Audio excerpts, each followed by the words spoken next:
Recording in progress. Good evening and welcome to the Tuesday, August 22nd, 2023 business meeting of the Olympia City Council. For the record, we have a quorum this evening. We have everyone present and Councilmember Cooper excused. So right off the top of the agenda, we're going to have a special announcement. And this is one regarding our city manager and a recent award that he received on August 10th. Jay Burney received the Advancing the Profession Award from the Washington City County Management Association. The statewide award recognizes a member who has demonstrated significant success in advancing one of the following initiatives, either intergovernmental cooperation, diversity, open government, or organizational culture. Jay was recognized for his work to advance the profession in the area of diversity, equity, and inclusion. Jay is passionate about this work and has championed many efforts that include working with us to secure the council, to secure funding for 3 full-time positions to advance DEI work in both our organization and the community. We also stood up a Social Justice and Equity Commission. We launched a community discrimination assessment and internal equity assessment. We've also created an equity framework to help guide decision-making for everything that we do. We've also expanded the city's cultural events, and we renamed Priest Point Park to Squaxin Island Park. We at the city know and see the incredible accomplishments Jay has made in the 3 years that he's led the city of Olympia. I'm going to get emotional now because it's been a crazy 3 years. It's a fitting and huge achievement that his work is also seen and recognized by his peers around the state. And so at this time, I'd like to give this award to our city manager, Jay Burney, and then ask him to make a few comments.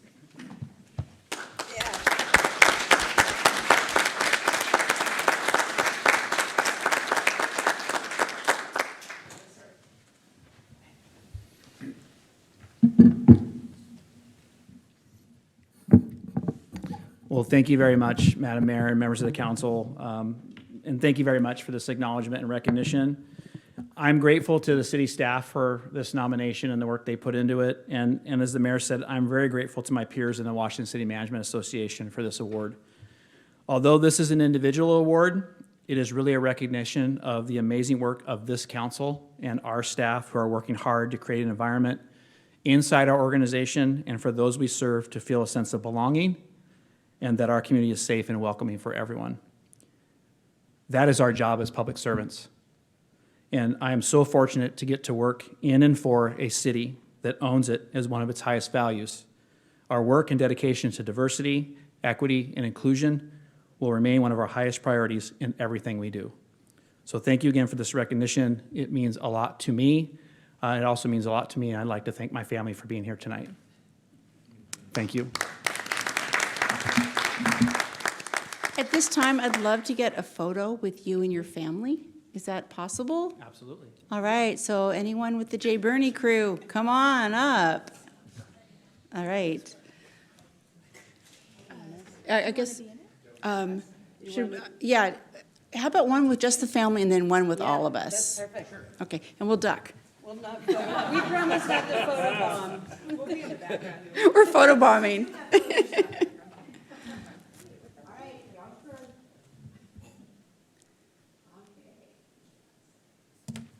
All right, now we'll come down with council.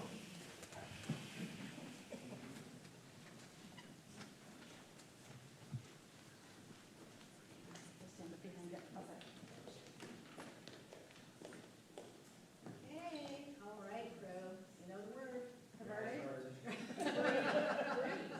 Breathe. Good.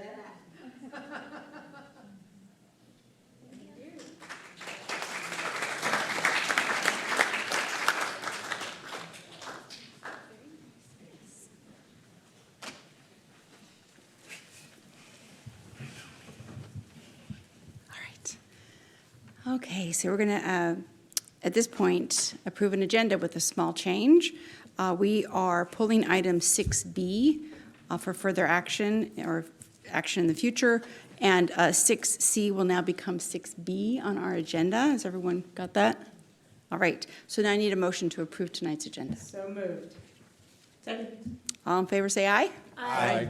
Opposed? All right, we have an agenda. Takes us to special recognition. We have two this evening. The first one is talking about a project around our climate goals and our climate policies and risk and vulnerability. So at this time, I'd like to invite forward Hannah Jungren, who is going to talk about this wonderful project that's engaging many, many parts of our community.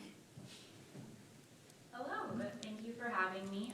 As was just stated, my name is Hannah Jungren, and today I'm going to be discussing the Climate Risk and Vulnerability Assessment. Now, what is a CRVA? A CRVA is what we have acronymed for the Climate Risk and Vulnerability Assessment. It's meant to just assess the ways in which a community is susceptible to the impacts of climate change, and it includes three main steps.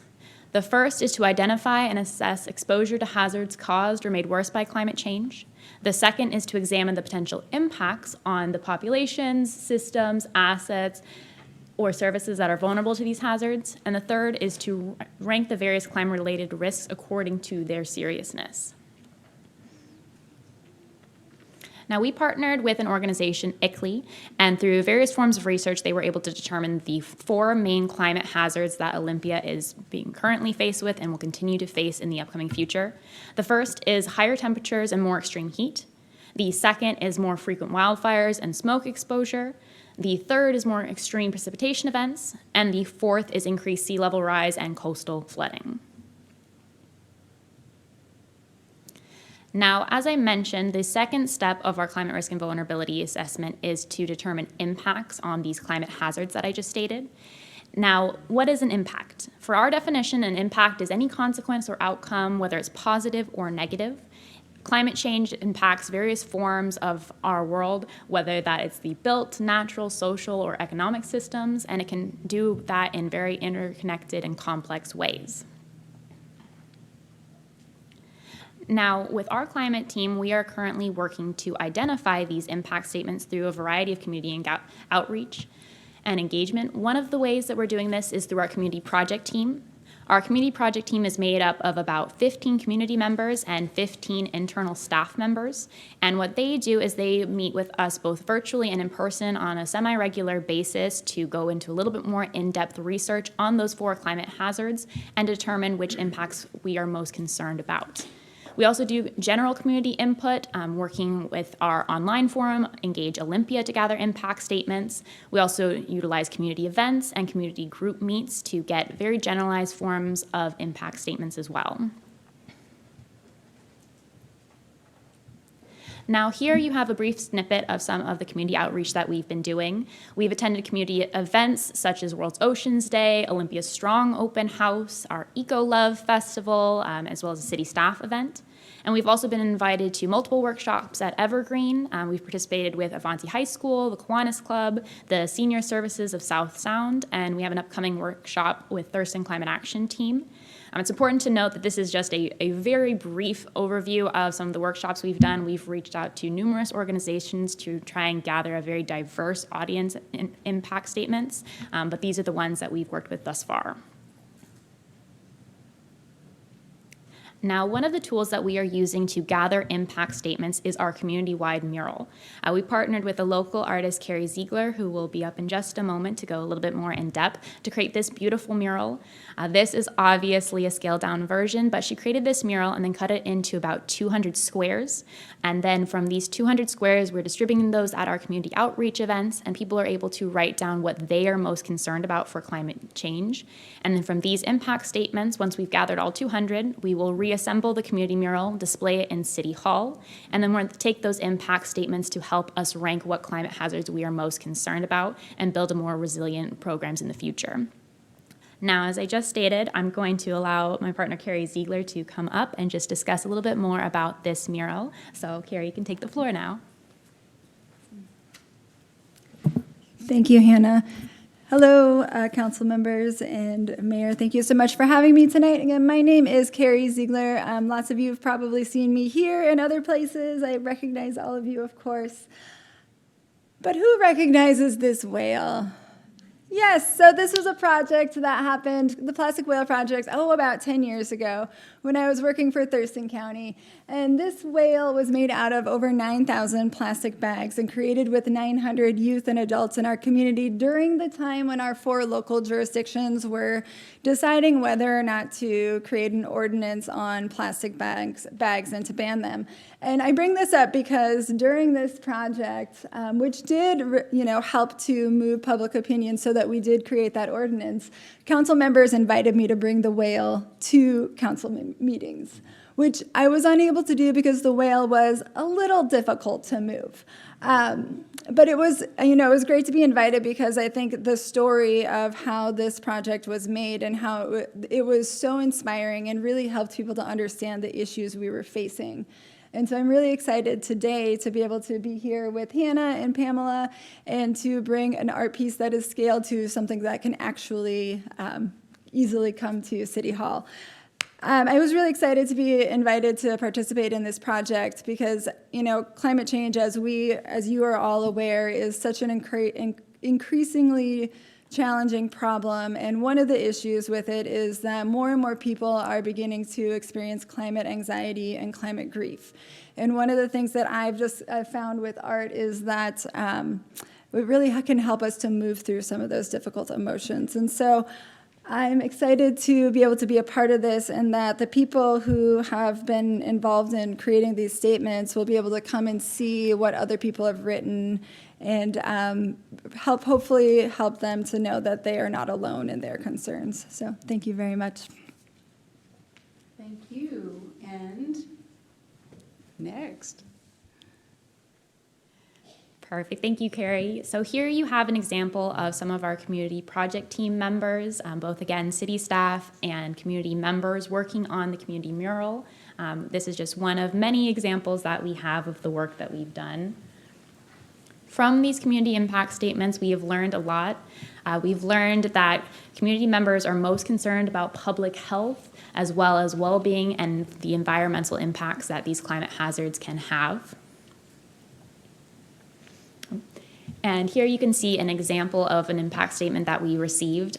For instance, a lot of people have been very concerned about future generations, how these climate hazards will be impacting not only our generation, but the generations to come.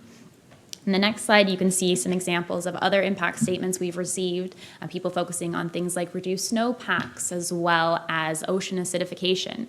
And again, these are just very, very small snippets of the impact statements what we've received.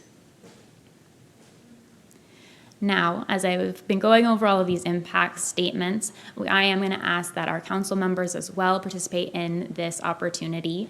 So essentially, all you're going to have to do is, after learning about some of these climate hazards, as well as ones you might already know, just to write with any of the paint pens provided on the tiles what you are most concerned about for climate change. The tiles and the paint pens have been distributed, but you might have to pass them around a little bit. But that's all that we require, is just writing whatever you are most concerned about in climate change, and then we'll be able to add that to our community-wide mural. Now that is all that I have on this brief overview. I've provided my contact information, but in the meantime, if anyone has any questions while I'm here, feel free to ask. The paint pens as well, maybe test them out on the note cards. Sometimes it can be a little bit hard to get them going. But does anyone have any questions? Sure, Hannah. Yeah. When do you want to collect these from us? Because we might want to give it a little bit more thought than what we have for this evening. Absolutely. No worries. You can take the rest of the time here. I'll be here. So feel free to fill those out throughout this. I do need to collect them by the end of the meeting. Okay. But feel free to brainstorm pressure. that a little bit. Yes, it is a daunting task. Sure, Councilmember, or Mayor Pro Tem Gilman. There's sort of 4 potential orientations. I'm guessing that the way you wrote our name on the back Yes. is right side up? Yes, so if you look at the back, it'll say top at the top. So when you flip it over, just make sure that top is at the top. Thank you. Any other questions? Does anybody else have pens that aren't working? Okay. You might have to give it a few pumps on the note card. But if nobody has... I got one. Okay. Yes, yeah. So where is this mural going to end up? Yeah, we'll be So the displaying. public knows. Yes, so we will send out a notification, so anyone who wants to be notified, we have asked that they provide their email at the back, but it'll be displayed here in City Hall for a time. We don't have the exact date narrowed down just yet, but we're anticipating in September. So then we'll display it in City Hall, and then we'll be trying to find a more permanent place for it after that. It'd be kind of cool to take it to some of the schools, like the high school or something. Yeah. Any other questions? If we make a spelling error, I'm just kidding. That's totally fine. All right, so I think we're going to have to move on. Perfect. Yeah, because it's All right. just, yeah. Thank you guys so much. Thank you so much for this great project. All right, item 2B is a proclamation recognizing Women's Equality Day, and this is something we've done for years and years and years. And hopefully someday we won't have to do it, because it'll happen. At this time, though, we are going to read this proclamation as a shared reading. So I believe we're starting with Councilmember Madrone. Whereas in 1972, Congress designated August 26th as Women's Equality Day to commemorate the certification of the 19th Amendment to the Constitution, which guarantees the right to vote shall not be denied on the basis of sex. And whereas the 19th Amendment was certified due to sacrifices and tireless work of women from every state, race, cultural, and religious backgrounds, and whereas now, over a century after the certification of the 19th Amendment, many women still face barriers to voting, particularly women who are of color, immigrants, LGBTQ+, disabled, and otherwise marginalized. And whereas, despite the working to pass the 19th Amendment, women of color were effectively denied the right to vote through state laws, violence, and discrimination for another 45 years until the passage of the Voting Rights Act in 1965. And Whereas Black women continue to lead the way in communities that are most impacted and continue to protect voting rights and build communities and policies that are equitable and safe for all. And whereas while the fight for women's equality has always been grounded in the right to vote, a century after it was first introduced, the fight to ratify the Equal Rights Amendment still continues. And Whereas 1 year after Dobbs v. Jackson Women's Health Center Supreme Court decision, multiple states have attacked the right to bodily autonomy for women and those who can become pregnant. And whereas the state of Washington leads the country in accessible and equitable voting rights thanks to legislation centering on accessible voter registration, mail-in ballots, and restoring voter rights to individuals convicted of a felony and who have served their time. And Whereas Washington State has created an address confidentiality program allowing people fleeing gender-based violence to register to vote without fear of allowing their abusers to see their address. People in this program are provided a substitute mailing address that can be used to register to vote and other government creating records.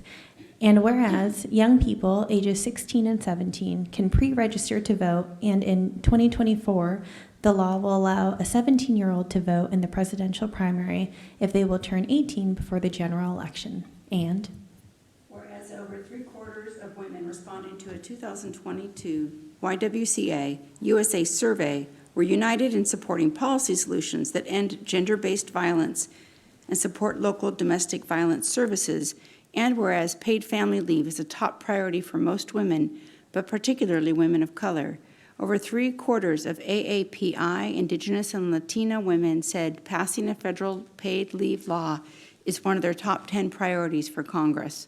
And now therefore be it resolved, the Olympia City Council does hereby proclaim August 26, 2023 as Women's Equality Day in the city of Olympia, and celebrates the continued effort for equality for all women and the removal of barriers to the resources, support, and opportunities women need to live thriving and healthy lives. Signed in the city of Olympia, Washington, this 22nd day of August 2023, Olympia City Council, Cheryl Selby, Mayor.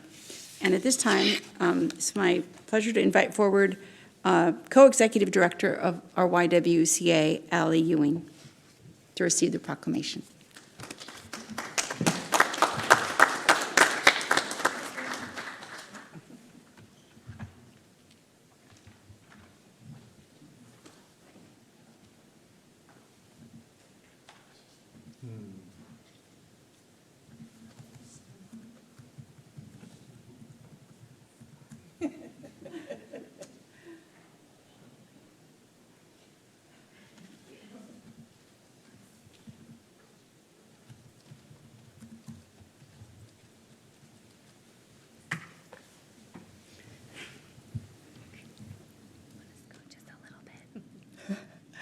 Hi, thank you so much for having me and my daughter, Sloan.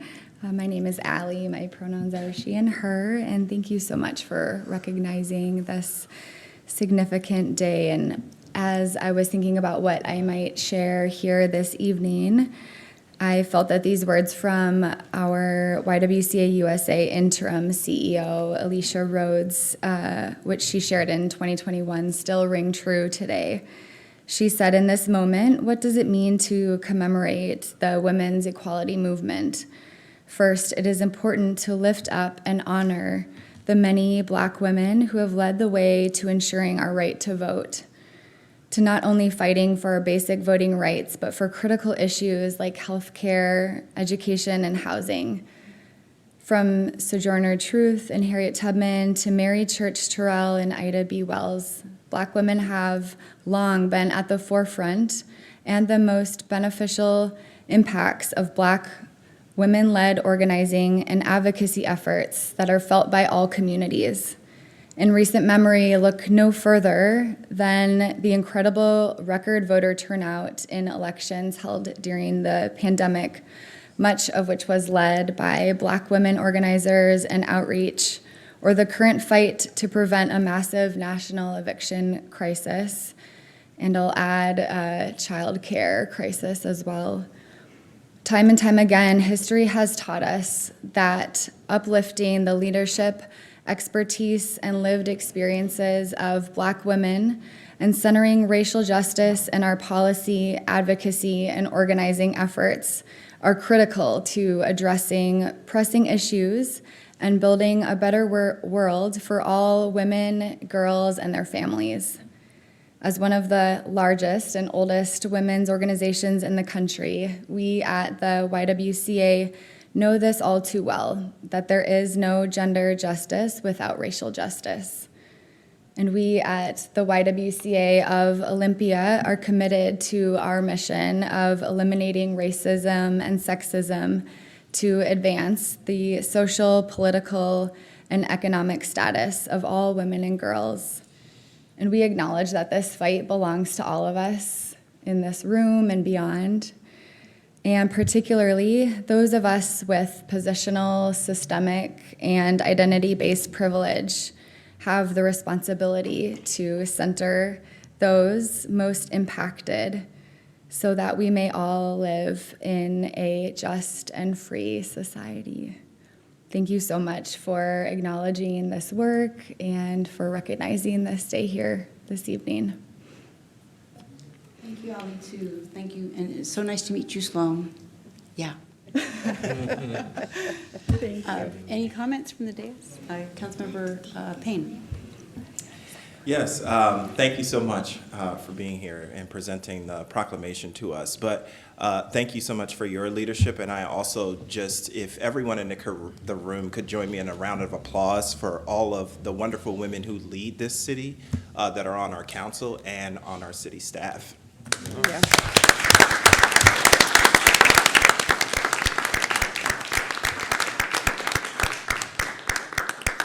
Thank you. Thank you. That's wonderful. Anything? Oh, Councilmember Parsley? It's always hard to follow Councilmember Payne. That was beautiful.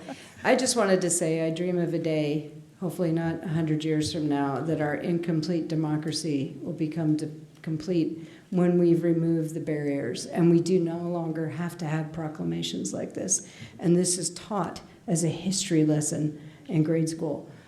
And it's going to be a marathon. And I welcome the fight. Thank you so much. Thank you all. Have a great evening. You too. Okay, at this time, we are going to move forward with adopting our consent calendar for the evening. So I need a motion to approve. Second. I have one poll, item 4E. Are there any other polls or questions? City Manager Bernie. Madam Mayor, did you miss public? Could we have someone for public comment? Yes, I did. Never mind. We're going to go back an item on our agenda. I don't know how I did that. So I just was so carried away. So we have public comment on our agenda this evening as well. And so we have one person signed up for remote public comment, and nobody signed up for this evening in chambers. So we are going to go directly to Judy Barden, who is going to be joining us by Zoom. She's traveling.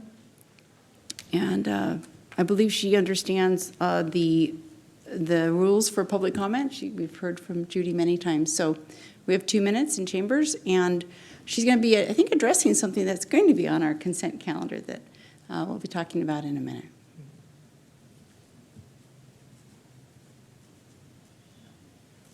She's in the room, but she needs to turn on her camera, I think. Okay. Sorry. Oh, we can hear you. Yeah, my video won't turn. There it goes. There it is. I was confused with the change in the order, but Me too. I'm here to.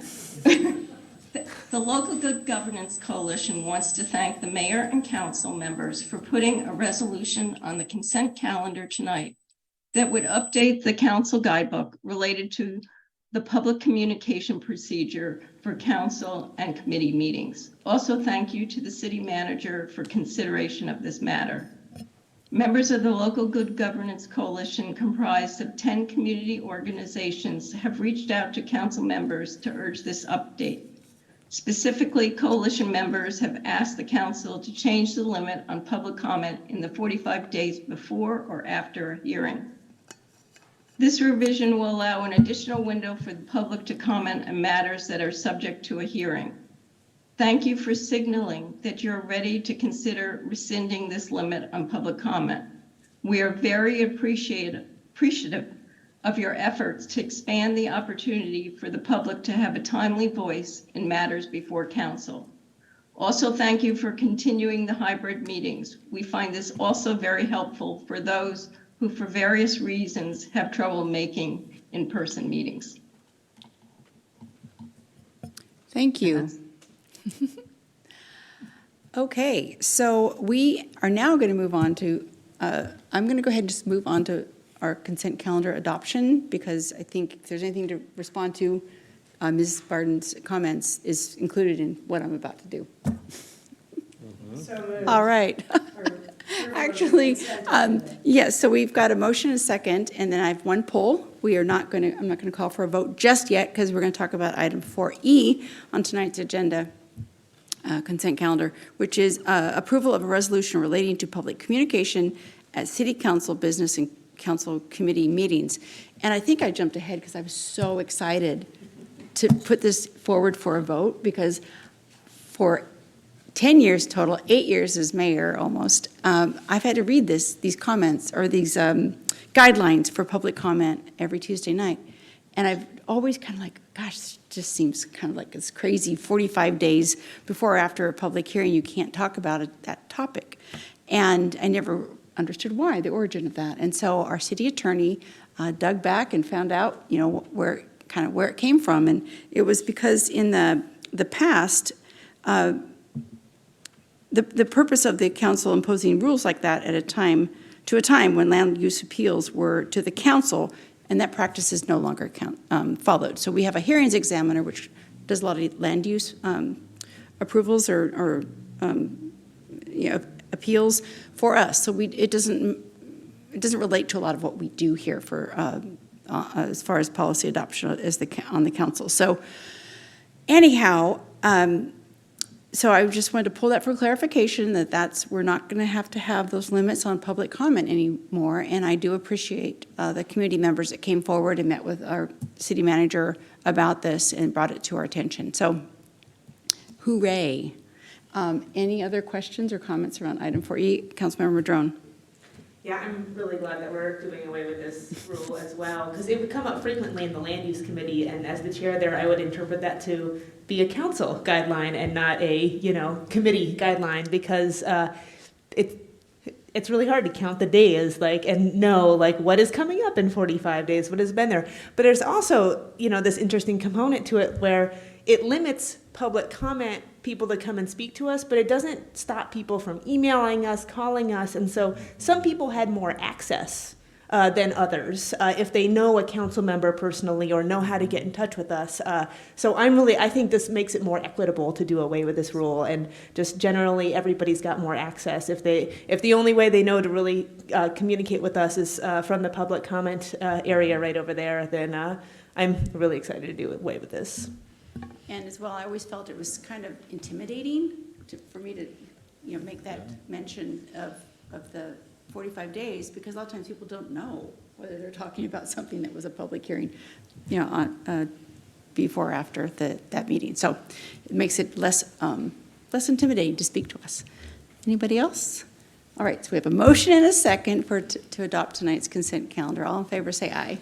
Aye. Opposed? Motion passes. And thanks again to all the staff work that goes onto our consent calendar.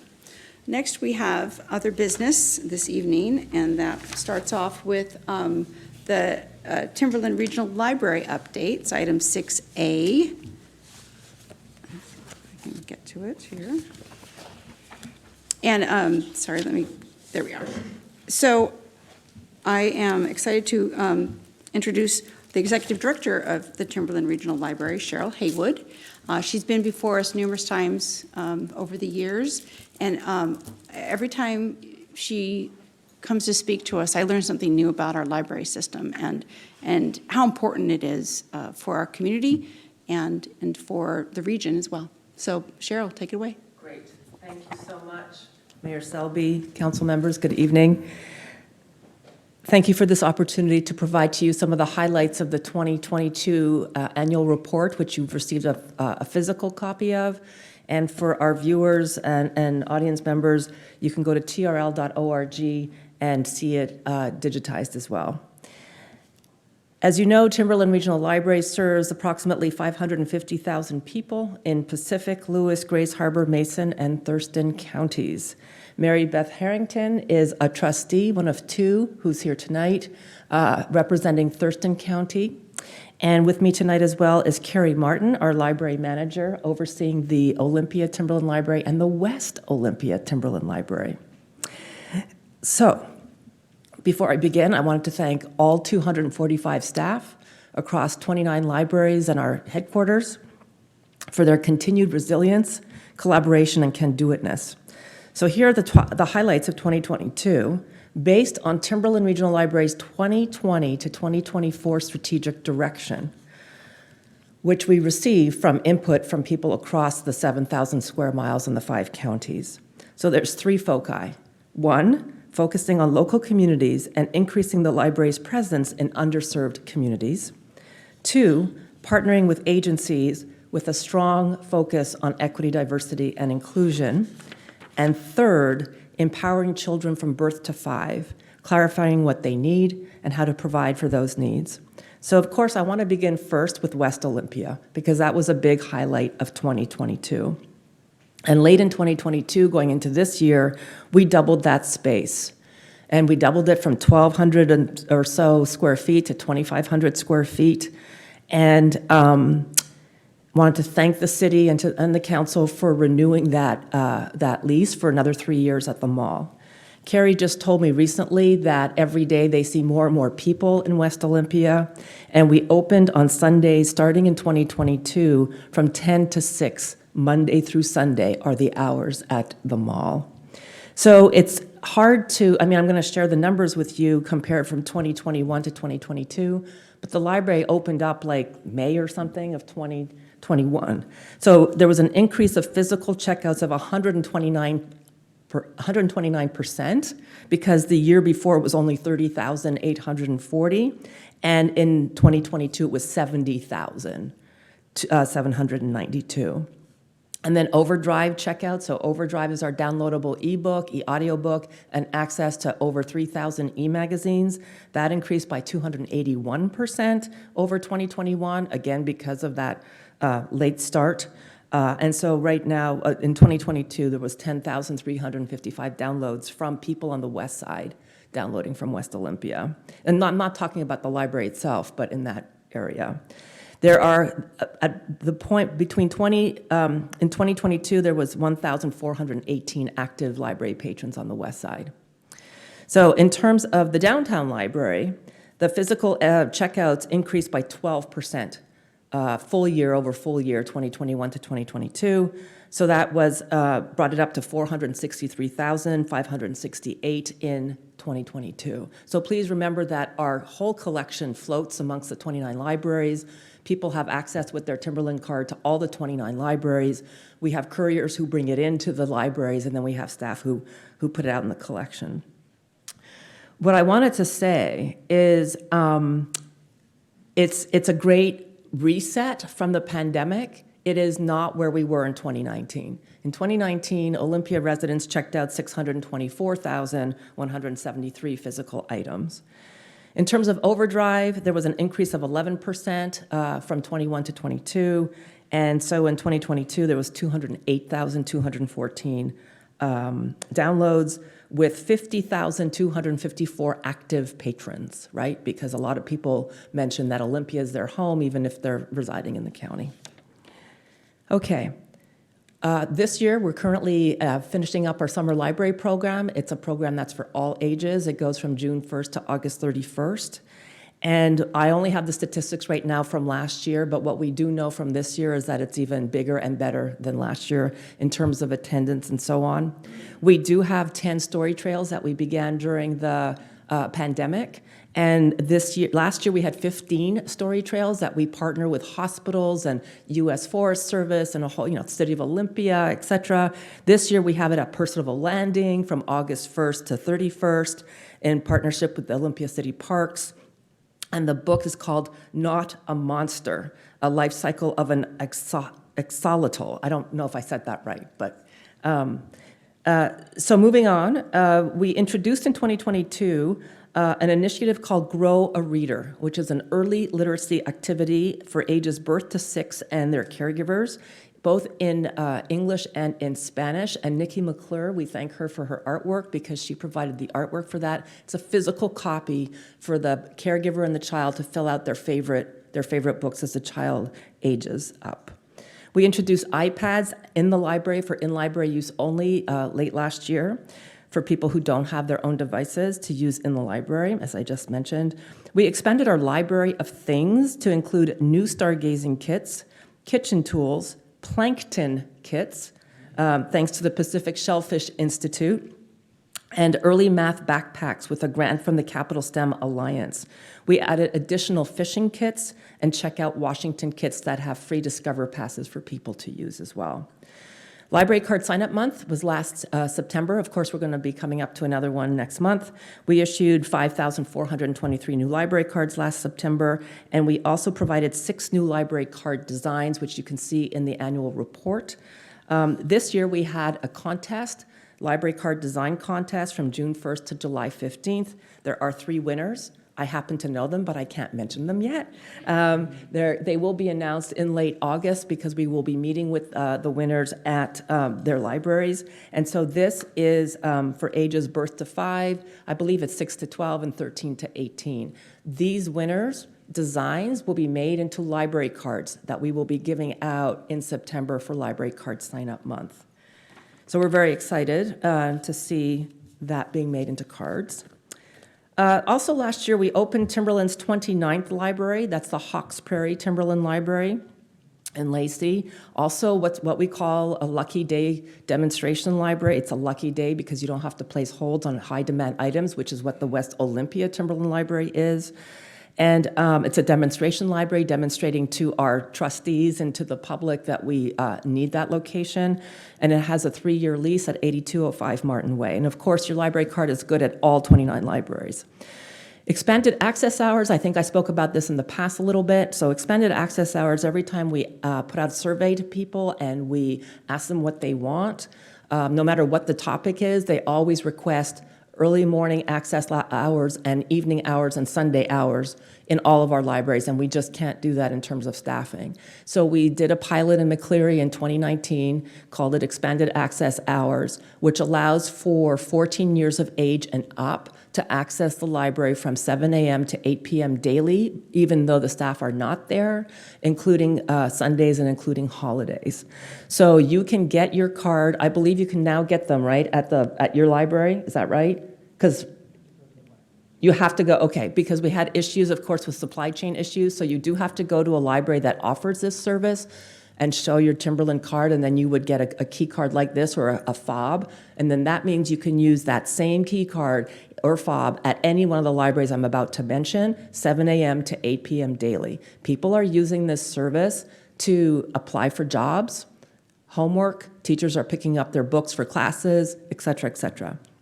So expanded access hours includes Ocean Park, Ilwaco, Nacelle, Packwood, Hoodsport, McCleary, Elma, Tenino, and then Westport beginning September 5th. So you heard Tenino will be the only one in Thurston County that will have that service. Okay, so in 2023, I wanted to mention that we refreshed the McCleary Library in partnership with the city of McCleary. We just finished refreshing in partnership with the city of Ilwaco, the Ilwaco Timberland Library. And we also kickstarted Anywhere Library. This is mobile services in each county, and we started with Thurston County first, and we're going slow in order to go fast. So we started with Thurston County in June of this year, where we kicked off at the Senior Community Center in Rainier. And then from there, I wanted to share that for the full month of this past July, last month, we served over 525 people who cannot make it to a library, which was a big aha for me, seeing that record number of people in just the first month. And there were 160 summer library books that were given to readers. The most popular stop is at Roof in Rochester, which brings about 65 to 100 people each visit. So our goal right now is to set up mobile services site visits to 15 to 32, between 15 and 32 organizations per month. And we are going to be starting with Head Start this September as well in Thurston County, I think all the Head Starts. You can go to trl.org to find out all the latest locations and dates and times, et cetera.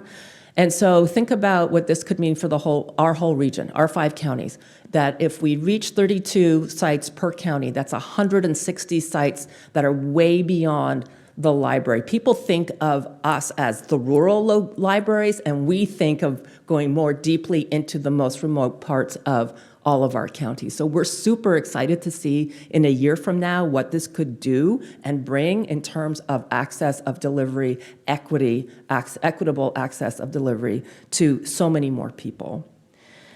We also, in terms of equity, expanded our Books by Mail program with the goal of improving customer service and inclusivity. We are expanding the parameters of the existing program that we had. And so previously, eligibility requirements for mail-out services included a physical disability or distance to a library exceeding 30 miles. These eligibility requirements are being extended to include anyone who is physically unable to get to the library due to lack of transportation, physical impairment, or otherwise have no means of receiving materials except by mail.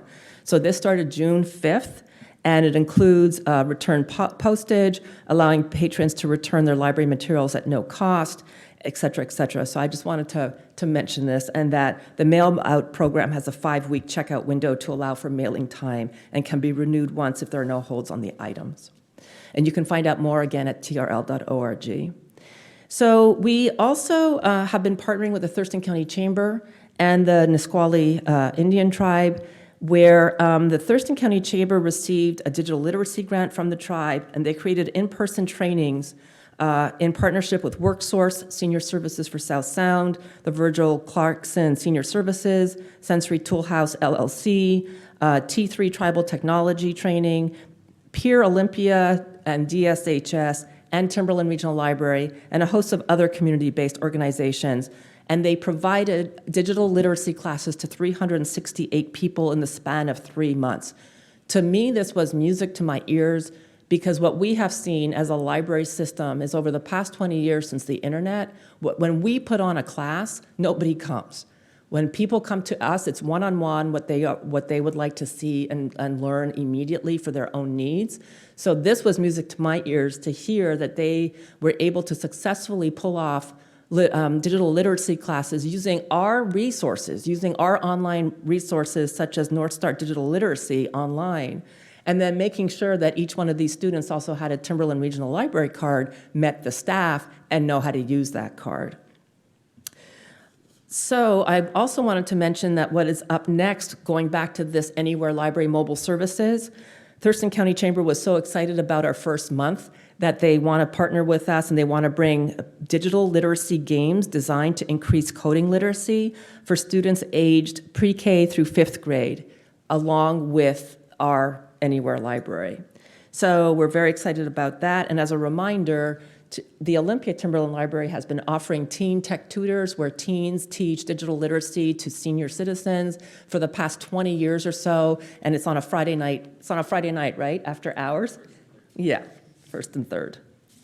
Okay, well, exciting news. We have a new website that we're going to unveil October 23rd. Super exciting. We're very excited about it. The library catalog will be much easier to use.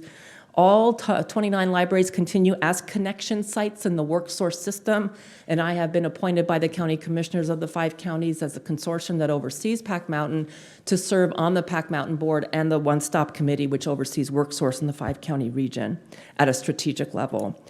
I'm happy to share with you that we are part of the Dolly Parton Imagination Library, woohoo, where children birth to age 5 receive a free book monthly. We are working with Grace Harbor United Way for Grace Harbor and Pacific. We're working with Lewis County United Way, and we are working with the Child Care Action Council for Thurston and Mason. And so we know there's about 29,000 children in the 5-county region, and a little bit over 1/6% of them are currently signed up. That's as of June of this year. I haven't had the time yet to update those numbers. And so I do have for Thurston County, it's 14% of the eligible children. That's about 2,345. This is as of about June of this year. So we would strongly encourage people who are listening to the meeting tonight this is a free service. You can go to the Child Care Action Council website or our website or any of the other ones I just mentioned and sign up your child. They will receive a free book per month until the child turns 5. That's 60 books before the child is ready to go to school. As always, I would like to end on a quote that is relevant to the times we are living in. Libraries will get you through times of no money better than money will get you through times of no libraries. Thank you again for this opportunity to share the highlights. Do you have any questions? Whew. Yes. Yes. Councilmember Nguyen. Thank you so much. I always enjoy hearing from you. It's, people will present and your mind kind of wanders, but it's like, everything packs a punch. I love it. And you're always telling us all this exciting stuff. I have a question about expanded access hours. Mm-hmm. So I think it's natural to wonder, well, when is it going to be us? So how do you go about deciding expanded access? That's a really good question. We decide, well, first of all, if it's a city-owned building, we work with the city to make sure that they're okay. And so typically I will go to a presentation at a council meeting and talk about it there, and the council will vote. We also look at the safety, the overall safety, and the number of incident reports we have. Unfortunately, I would say that Olympia at this point would not be eligible. We are also currently working on the first cohort of 12 libraries that the board approved. And we are still working on Amanda Park, Salcombe, and Randall. And so until we finish all that, because it's a little bit over $1 million in terms of a project, we got to make sure that we have the funding to move forward with the next few that we're going to do. So basically, it's looking at the safety, that's part of it. And the cost too, because a building of the size of Olympia would be very costly, but it's more about safety. Okay, so in the future. Yes, in the future. Thank you. And now I've got Councilmember Madrone, followed by Mayor Pro Tem Gilman. And then, I think I and probably then- said this last time, and I know I said it to you before, but I love having a library in West Olympia. Yes. It is so convenient. And it also makes me wonder, like, how many people who are shopping at the mall are like, oh, a library. Oh, hey, I've been wanting to read that book. And it's right there, very easy access. I also wanted to lift up something that the downtown library started, which is making available ballot party kits. Yes. We talked about this Yes. recently. So last election, they created kits for voters based off the work of a certain podcast that used to do this. But they've worked with the auditor's office to get information for voters, and they provide stickers and snacks and stuff so that that patrons of the library can come pick up this kit and host their friends in their homes or wherever, so that people can vote in community with one another. And I think that's super cool. I was recently at the downtown library, and they mentioned that they're going to launch that at other libraries too, so it's not Yes. just happening downtown. Correct. So we just had a meeting with Mary Hall, the Thurston County Auditor, and her staff and our staff, and we are going to be expanding it to other libraries in Thurston County to have these ballot kit. They're putting together the kits for us, and we're just going to give them out. Yes. Yeah, we're very excited. And I'm curious, so in Olympia, we have a pretty old library, and we have a very new one. And I'm curious, what kind of trends are you seeing around how the use of libraries are changing over time? Mm-hmm. That's a really good question. So over the last 20 years with the advent of the internet, what we're seeing, and we're not the only ones who are seeing this, other public libraries across the nation, North America, the world. So what we're seeing is a decrease in physical checkouts and a pretty significant increase in downloadable checkouts. We're still seeing people coming in through our buildings, right? I mean, people are still using us for a variety of reasons: meeting room use, copiers, because we give people free $40 worth of print copies per month. I do know that OCLC will be putting out a report this summer sometime on the state of libraries across the world and what we could be seeing next. When we have been refreshing our libraries in the last 3 years or so, we are strongly focused, just like it feels when you walk into the West Olympia Timberland Library, of a place where the community can gather, that there's more seated space. So what we are seeing is that there still is a need for physical, maybe not as big as, something like 20,000 square feet downtown here. I remember I was here back in the day in the late 90s when the bond failed twice, and that bond was for 60,000 square foot building for the downtown library. And that, when you think about that now, I don't know if that would have been, it's hard to gauge that, 20 years down the line. So people are using libraries in very interesting ways now. It depends on people's needs. It depends on people's access to the internet, et cetera, et cetera. That's why there's still a need for us to be, to have internet access in our libraries, et cetera. So it's a really interesting time. I don't have a definitive answer because everything is changing, just like all of our society has been currently changing since the advent of the internet and also since the pandemic. Thanks for that. And I ask because, I think we all know that our downtown library is in a building that's close to the end of its useful life. If not beyond that, we're looking at some significant investments into that building with our capital facilities plan, but we don't, as a city, have a long-term plan for what our downtown library looks like and what the community needs. So I'm raising this for us as a council to think about maybe a priority in 2024, doing some community engagement to learn how do people want to be using our downtown library. Do we need to have all those books in a building there? How are people using it? I know for myself, I love not having to have a printer. I love being able to pick up a book. I do prefer to still read actual books. But I usually put it on hold first and have it brought to the library for me.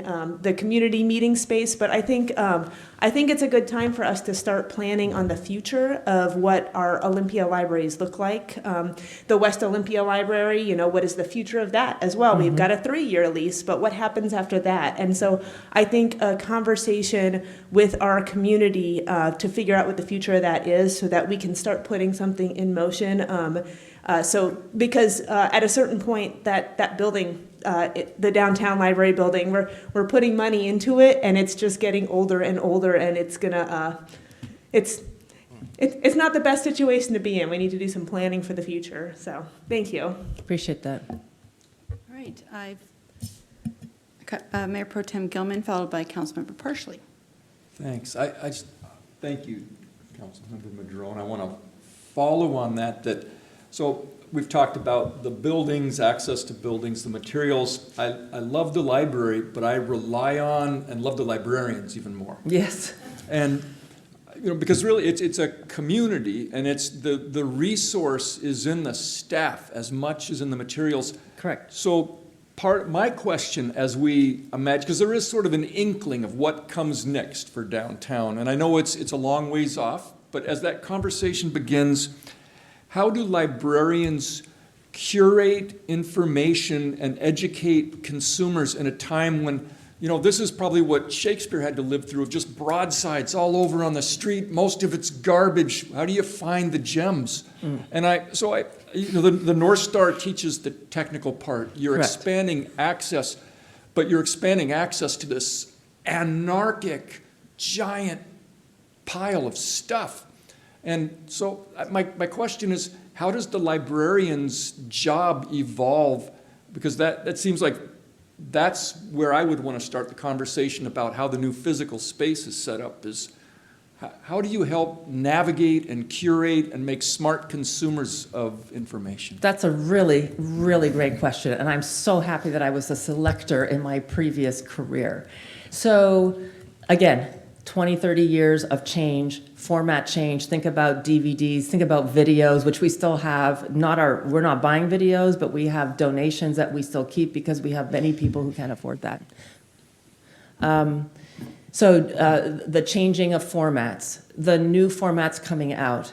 How do you, as a selector, select the material? We have 3 selectors. We have one for children's and young adult. We have one for nonfiction, and we have one for fiction and also online stuff. And yes, we have, you know, hundreds of thousands of physical items. We have even more online. So we have a policy, we have procedures and guidelines, we have processes, of course, and we have reviews of different library literature that helps the selector select the material, and keeping up to date all the time with the latest formats. So like in 2021, we introduced Vox books for children, which the child can listen to and follow along. We have playaways where you can just listen to it for all ages. We have launch pads, which again are more technical, but it's STEM curriculum for a young child on looks like an iPad type thing. So yeah, there's a variety of ways that we do this, and you have to always keep five years ahead, 3 years ahead, 2 years ahead. You're working with your colleagues in the state of Washington. You're working with your colleagues across the country. You're going to conferences. You're reading stuff. You're reading stuff outside your industry because you want to keep abreast of what the latest is. So that, in a nutshell, it's a big job. That's good. Thank you, Cheryl. And I just appreciate so much you and the other 275 people and the work that you do. And then on a really narrow note, I appreciate when there's the staff picks on the top of the overdrive, your recommendations. Yes. I welcome those. Be prepared to see more because the new website's going to be pretty impressive. Next, I have Councilmember Parsley. Well, first, I just would like to request for any electronic book that you send the smell of books. Because the smell of a library, the smell of a bookstore, there's nothing like that. My question is, it sounds like, and by the way, my council mates have had a lot of great conversation here. The expanded access hours, it's operational in areas. Are you seeing Because you've got, what'd you say, you've got 482 cards. Are you seeing mostly teenagers? No. Is it successful in these neighborhoods, Right. these communities that need this? People love it. People love it. The people who are using it love it. They are the super users of the library system. We are keeping data, of course, on this, and I can tell you that the average age so far is 55 years of age who are actually using this service. The Board of Trustees, including Mary Beth, earlier this year, readopted or revised the policy to go from 18 years of age to be able to use the service, and they decreased it to 14 years of age. So we need to get that word out, because you can be 14 years of age and still bring in, you're not allowed to, you can bring in the kids with you, like an 18-year-old or older can bring in children with you. You just cannot bring in another adult who doesn't have a key card. So we're hoping that in the months and years to come that will increase in use. But right now what we're seeing is the average age is 55. Wow. It'll be interesting to see how that grows. Yes. I just have to say that Timberland Library rocks. You're so innovative. You push it and you keep up with the community and you keep up with electronics. So thank you. Yes. Thank you for noticing, because we do, and we have been. And we were the first to start expanded access hours in this state, not in the nation, but in this state, and now we have other libraries following us. Wonderful. We like being leaders. Mm-hmm. Last I have Councilmember Payne. Thank you so much for the presentation. Always a great update. And I think, I could use some help from those teens too. It's not just for senior citizens, by the way. But my ears sort of perked when you talked about the safety as part of your consideration for extended hours. And so our police chief is in the back of the room. So if you have any concerns about safety, or if there's anything we can do as a city organization to help out with that, please share it with the police chief. I appreciate your comment. So I was the senior library manager at the Olympia Timberland Library for 12 years, from 2000 to 2012. And so I experienced a lot. And I have to say that the police department has been awesome, absolutely awesome the entire time I was there. I know that they've been awesome with Carrie, incredibly responsive in a very timely manner.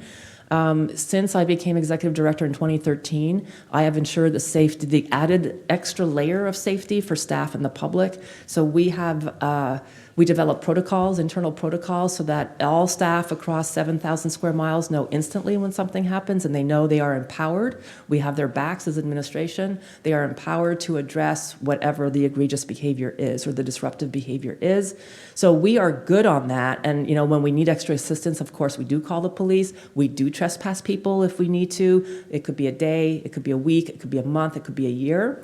And if it's more than a certain amount of time, then the person will be barred from the entire district. We worked very closely with our legal counsel back in 2012 to ensure that the process is equitable, and also that there's due diligence and due process for a person to, I can't remember what the word is right now, but to go in front of the judge, so to speak, and hopefully turn over their trespass. So we know how many incidents go on at Olympia. And I know that even from my office, if I wanted to look. So we are just very aware of that, and so we're just being very cautious. Thank you. Well, again, it's just been a pleasure. Thank you so much for your time. I always leave learning more, so. Thank you again, and I'll see you next year. Excellent. Thank you, Cheryl. All right. We are on to item 6B, which is approval of a resolution approving plans for implementation of the voter-approved cultural access program known as Inspire Olympia. So this presentation came to the Community Livability and Public Safety Committee a while ago, and so now it's coming to the full council, and we're just really excited to introduce Mary Grace Godou, who is the Inspire Olympia Program Manager, to walk us through this. Thank you. Good evening, Mayor Selby and members of City Council. It's delightful to be here. Mary Grace Godou, Inspire Olympia Program Manager. And tonight, I'm going to, as the mayor said, present the recommendations of the Cultural Access Advisory Board for implementation of this new program. Inspire Olympia is a voter-approved program intended to grow and sustain Olympia's cultural sector and increase access to creative cultural experiences for all residents. It's funded by an increase in Olympia's sales tax of 0.1%, effective for 7 years. Since late May, city staff has been working with the new Cultural Access Advisory Board to develop recommendations for program implementation, including mission, priorities, and funding goals, and a structure for reinvesting this tax revenue into our community through the work of our cultural organizations working in science, heritage, arts, and culture. We have 2 members of our Cultural Access Advisory Board here with us tonight in person. Ann Larson and Chris Tucker are here, and I'm pretty sure we've got additional advisory board members listening in remotely. So I'll go ahead and launch into those recommendations. First, our mission and funding goals. The program mission statement is here. It's Inspire Olympia provides a reliable source of public funding that sustains a healthy, visible, welcoming, and inclusive nonprofit cultural and science sector, making creative cultural experiences accessible for everyone in Olympia. So the advisory board started with these statements, the mission statement and these funding goals. And the funding goals are the basis for evaluating program proposals received from our community. They communicate to our community the program priorities for potential applicants. They're listed here to support programs in arts, culture, heritage, and or science, increase access to the programs and reduce barriers to participation, especially for underserved populations, support programming by and for culturally ethnic specific communities or underrepresented groups, expand access to youth education and programs in arts, culture, heritage, and science, and support the sustainability of and collaboration among cultural sector organizations. The advisory board's next task was to develop a funding structure for expenditure of the Inspire Olympia funds following the voter-approved initiative and the underlying state law. It's a pretty simple formula. This pie chart spells it out, our starting point, which is that 80% of the cultural access funds collected will be reinvested into the community through those cultural organizations. Based on current revenue projections, we expect to collect and reinvest into our community $3 million in cultural access funding starting in 2024. So 80%, roughly a little over $1 million will go into 2 categories of competitive grant funding, and they're represented by the blue and the orange in the pie chart.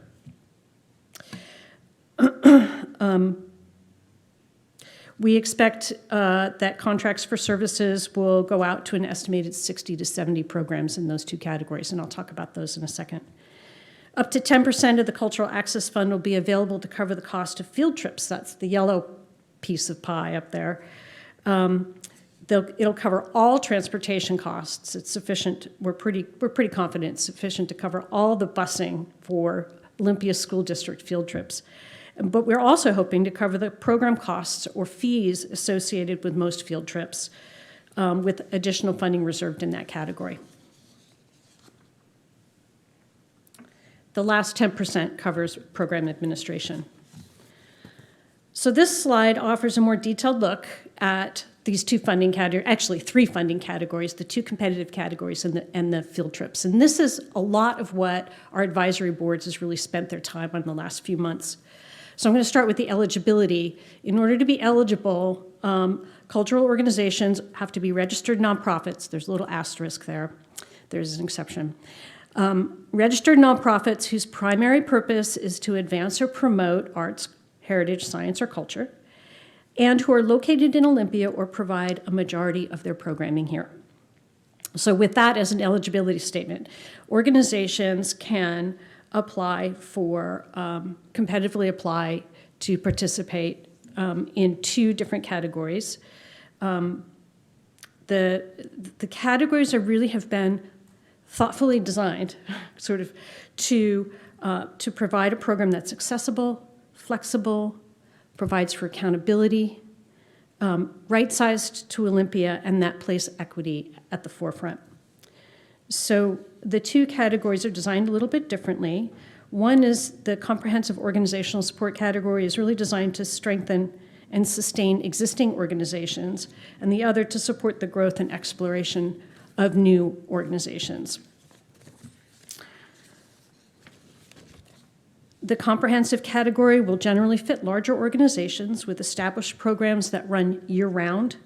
These organizations can request 15% of their annual program budget, up to a maximum of $75,000 a year, and they can enter into a 2-year contract, so that's $75,000 a year for 2 years. We expect to award somewhere around 20 programs in this category. And then the second category is called impact funding, and it's designed to support newer and smaller organizations.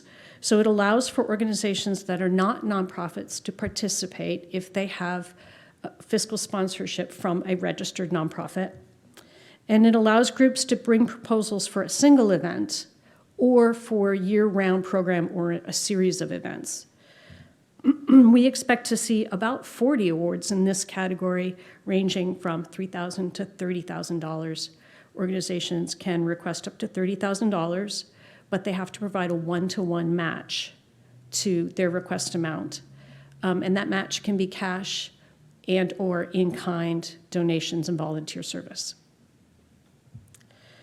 So in both categories, organizations can propose programs for youth and programs for in-classroom experiences. Those proposals for work in classrooms will require collaboration with the Olympia School District, and we are in conversation with them about how to make that work. On top of the competitive awards, Inspire Olympia funded organizations can seek reimbursement for the cost of hosting Olympia School District field trips, as I mentioned earlier. And the field trips must be to Inspire Olympia funded events or activities. Okay. When I presented to the CLIPS committee, I had a couple slides about equity, and I took them out, and I wish I hadn't. So I'm going to just speak to them a little bit as I go through. Equity is built into these funding pathways, equity strategies, and into the awards process. The funding pathways, the comprehensive category and the impact category, support organizations of different sizes and experience levels. The application and review criteria are calibrated within each pathway to support different types of participants. And scored evaluation, the evaluation process will be scored, numerically scored, which will minimize or eliminate implicit bias or unconscious bias in the review process. And then applicants will also be scored specifically on their equity and access work, both for their internal practices and for their external facing work. Finally, our timeline, our time frame.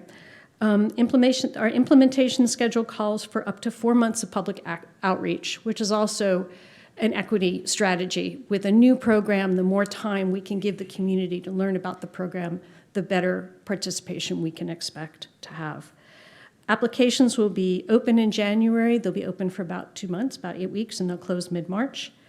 In April, May, and June, the applications will be evaluated and scored, and the full Cultural Access Advisory Board will develop the funding recommendation for those scored applications that will come forward to City Council for your approval. That approval should come in late May or early June, and then we hope to have our programs active by July 1. Program evaluation will begin immediately after that. We're going to go into a continuous improvement cycle right away and continue to work to refine this program. Equity, again, is built into this timeline. We will have workshops and support both at the beginning, before the application, through the application process, and then also for awarded organizations. So we'll be holding them at both ends of this process.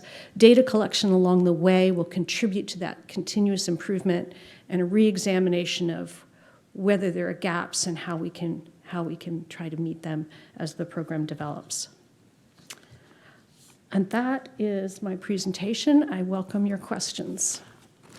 Thank you, Mary Grace. I learned more each time. Yeah, that's what we do, right?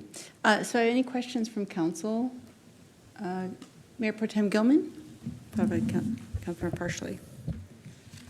It's not a question. It's just, I appreciate your leadership in getting us here. And I was tearing up seeing this structure. I know it's a lot of really amazing work that you put into getting us to this framework. And as somebody who's organized high school field trips, to have that kind of resource available for our organizations is like just makes me, it's as happy as if we had a bunch of arts interventions and I got to go celebrate at the Armory.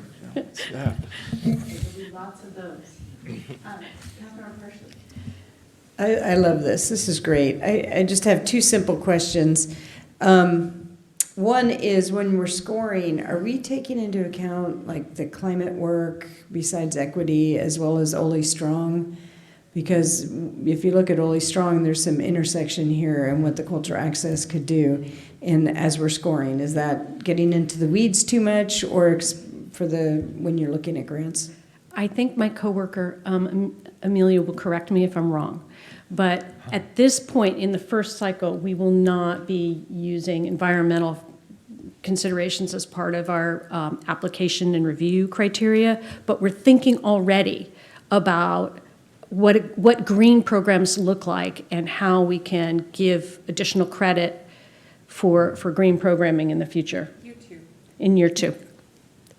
And we're also talking to other city programs about maybe trying to be consistent across the boards and not just require that of Inspire Olympia programs.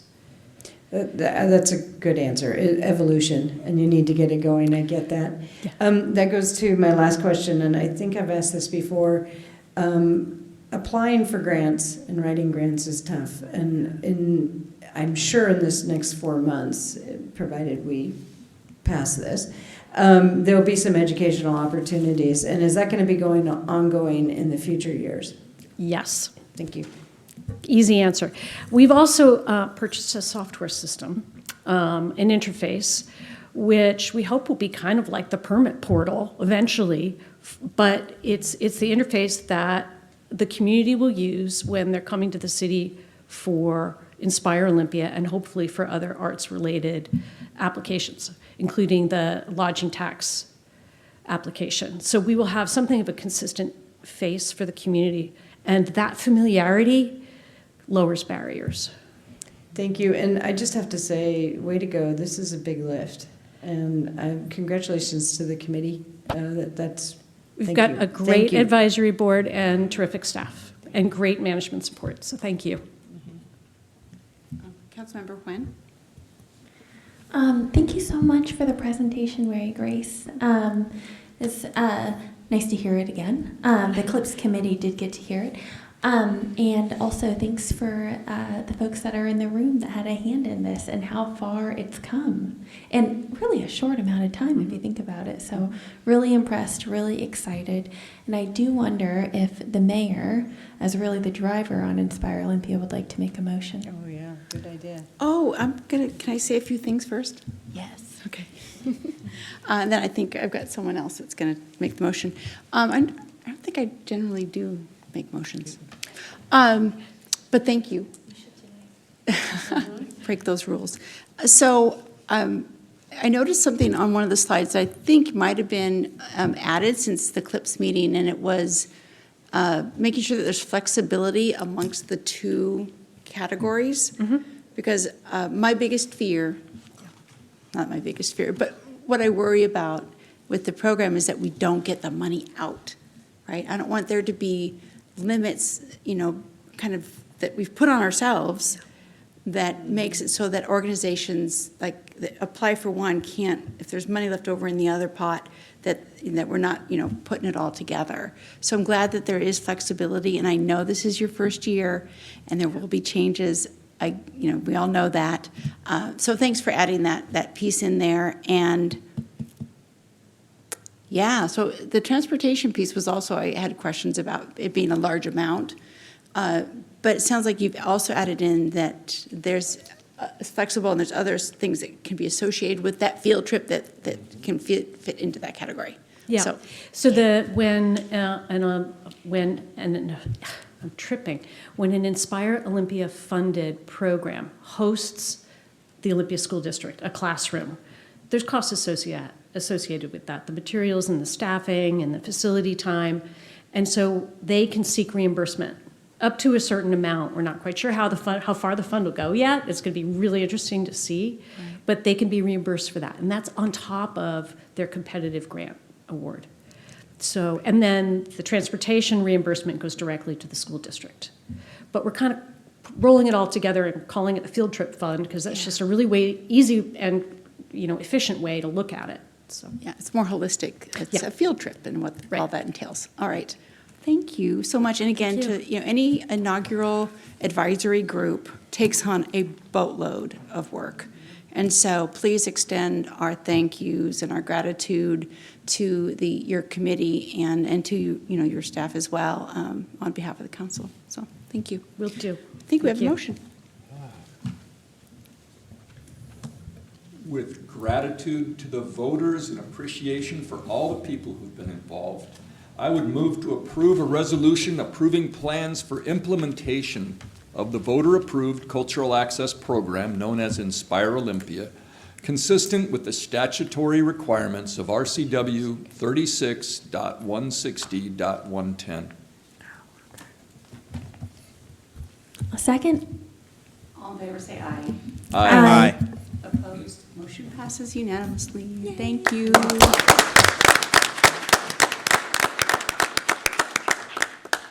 Lots of great stuff ahead for Olympia. So excited, so thank you. So that concludes our regular business part of the agenda, and now it's time for mayor and council and city manager report. So I'm going to give a mayor's report tonight and let you know that a committee that was comprised of our city manager, Miriam Olson, I just went blank, who's the court administrator, Larry Jefferson, who is with the Office of Public Defense. Let me see who else was on the panel. Kayla Wilcox, who is a judge up at the county, myself, Mayor Pro Tem Gilman, and Councilmember Payne. There were 7 of us around the table, and we interviewed 5 candidates to be as applicants to be the appointee for them to replace Scott Alf as municipal judge.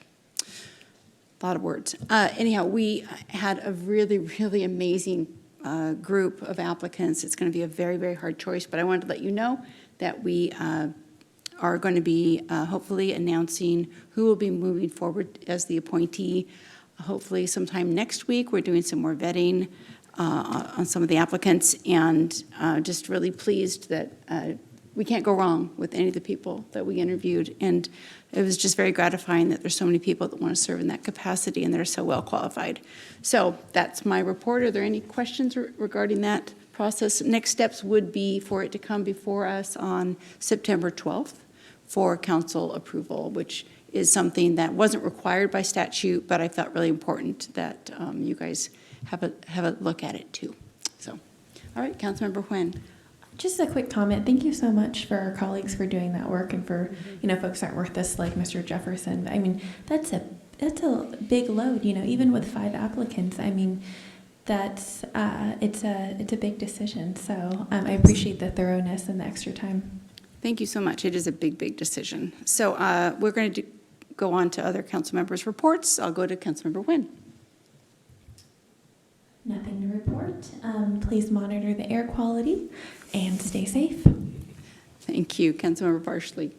I will add to that. I have one thing to report, but keep your pet indoors when you get to moderate and don't do heavy exercise. It harms their lungs just as much as yours and maybe more if they're in high exercise.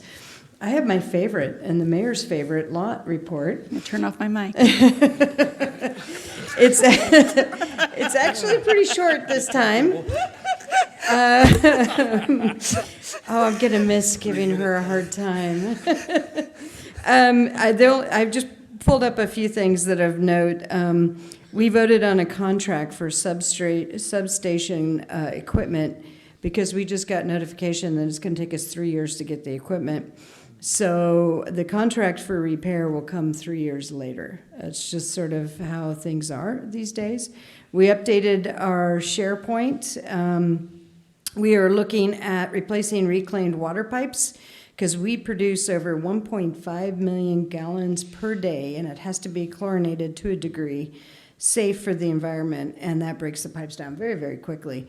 But the most fun part of the whole day was a discussion about circular economy and how LOT can play a role in that, and they're already doing that, which is resource recovery.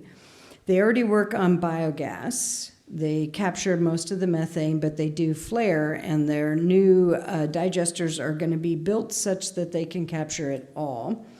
We do water reclamation. Are we going to just do Class B, which is put out on lawns, put into the water, into the soil, or are we going to do Class A and allow potable, and maybe even potentially use it to sell to other jurisdictions like Los Angeles, which 90% of the water going into Los Angeles is not generated in Los Angeles. Heat extraction, which is already heating the main administration building and the Children's Museum. Do we capture more heat and pipe it downtown like they do in Denmark? And then our biosolids. We're currently a Class B, and we're participating in a great study in Eastern Washington with the wheat fields, where they're looking at PFAS. It's nationally being watched, and they showed us the difference between the wheat grown on biosolids versus those that are. The plants are easily 2 to 3 feet taller, and the soil is not being blown away. So that's kind of cool. And I'll end with this, that we just got notification of yet another national award. It's called that we are being given the award 2023 Reuse Program of the Year for LOT. So I will be joining council on Tuesday, September 12th, remotely until the award is being given, because I've been asked to go up there with the executive director to receive it. Wonderful, thank you. Any questions for Councilmember Parsley? What's PFAS? It's a halogen product that is used in virtually everything. And like your Gore-Tex, your wrinkle-free shirts, it's used as preservative in food. And if it's in too high a level, the World Health Organization has just declared it a possible carcinogen for brain tumors and so forth. So EPA is going to be regulating it very heavily, and we need to know how to be able to get rid of it. And so that some of the work is going on to that. That's why it's important, our biosolids on the Eastern Washington study. So it's an acronym, PFA. Mm-hmm. Yeah. Got it, okay. You don't want to know the full name. I've seen PFA. Anyhow, thank you for that clarification. Did you have a question, Councilmember Nguyen? I was just going to make a note that it's actually, we would hear a lot about PFAS from the firefighters, because that's what was put in that thermal layer of their, kind of like an oven mitt, if you will, of their gear. But actually, I was kind of surprised to see it in the New York Times, big article on it, dedicated, actually they made a whole mini magazine about PFAS and how it's in everything from takeout containers to cosmetics. Actually, our representative Jessica Bateman is looking at addressing that right now. She's always on the up and up, that one. Anyways, if you want more information, it is it was just freshly printed in the New York Times yesterday. Thank you. We'll go to Mayor Pro Tem Gilman next. Thanks, Mayor Selby. The Coalition of Neighborhood Associations met last Monday evening, and a couple things to report there. It was in the chairperson's backyard, which is way better than a Zoom meeting. It was terrific, and just by coincidence, Deputy Chief Sam Costello lives on that street. So he was working out in his garage and saw us all streaming in and came over in mid-workout and took a question and answer. That's astounding. That was very impressive. So I was glad to have Deputy Chief Costello there alongside me. And the longest conversation we had was about the Neighborhood Matching Grant Program And it was a request that we might revisit the timing, the application form, and the always popular insurance issue. So I said that I would follow up, and I know we've adjusted that and the neighborhood pathways across the years, trying to make these small grants possible to still fit city administration and the reality of a volunteer group. But there was some great conversation and suggestions about that process.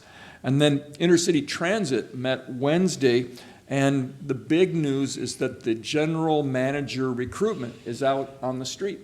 So Intercity Transit is hiring a new general manager, and that's huge. And today at noontime, I spoke to economic developers from across the Northwest, came together to do a conference here in Olympia, and they were going to take the bus to tour around some local sites. And they wanted to hear first why there was no fare boxes on the bus. So I spent the lunchtime explaining to them the transformation process over the last several years, the IT road trip, the Proposition 1, getting to fare free. And I wanted to say here tonight that there were really a lot of echoes in that story with the Olympia Strong and the Thurston Strong, that we have new ideas of combining economic development and community development, of reaching out to different partners and building broader coalitions that are making big things happen. So I just wanted to shout out, there were echoes of last week's presentation also. Thanks. Shout out to Mike Reed. All right, Councilmember Payne.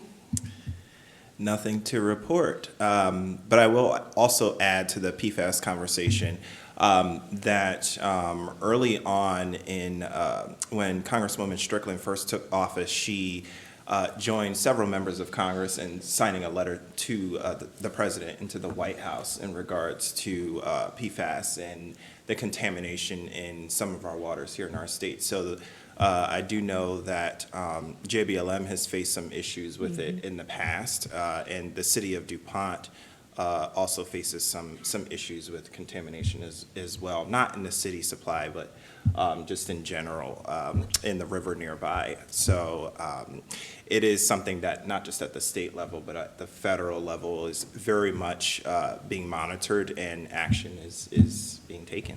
Can I add one thing? Thank you. I've got Councilmember Parsley has an additional comment.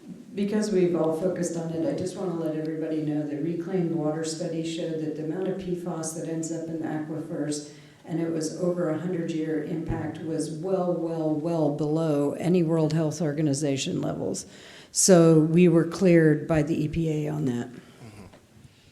Good to know. Yeah. Councilmember Madrone. Nothing to report and nothing on PFAS from me. You don't care? You know what? We're finding PFAS in farmland too. How about that? All right. City Manager Jay Burney. Thank you, Madam Mayor. Just one item, as council is aware, we are contracting for the first time with a federal lobbyist, the Desimone Group. So Susan and I have been working on that. We will have them under contract very soon. And this Thursday, they are going to be here to meet with the executive team for the first time to really just kind of start a conversation about what our needs are and what we think our thought process is around kind of a federal agenda as a starting place. And then I'll be working to bring them to council here soon, so we can have a similar conversation with all of you to start to generate our federal agenda. So I just wanted to plant that seed with all of you so you can start to think about it, and maybe we can start to talk about it a little bit in our one-on-ones about kind of your thoughts and ideas about kind of not just dollars, but policy items and policy level issues that we might want to have on our federal agenda as well as our state agenda this year. So we've got two things to think about in terms of our legislative agendas this year. So I'm excited for that work. So I just want to give you that heads up. That's it for me. All right. And just for the community, we will not be meeting the next 2 Tuesday nights. So if you want to come do public comment, you don't have to worry about 45-day notice anymore about public hearings. So please join us on September 12th going forward into the fall. So with that, no further business before the City Council, we are adjourned.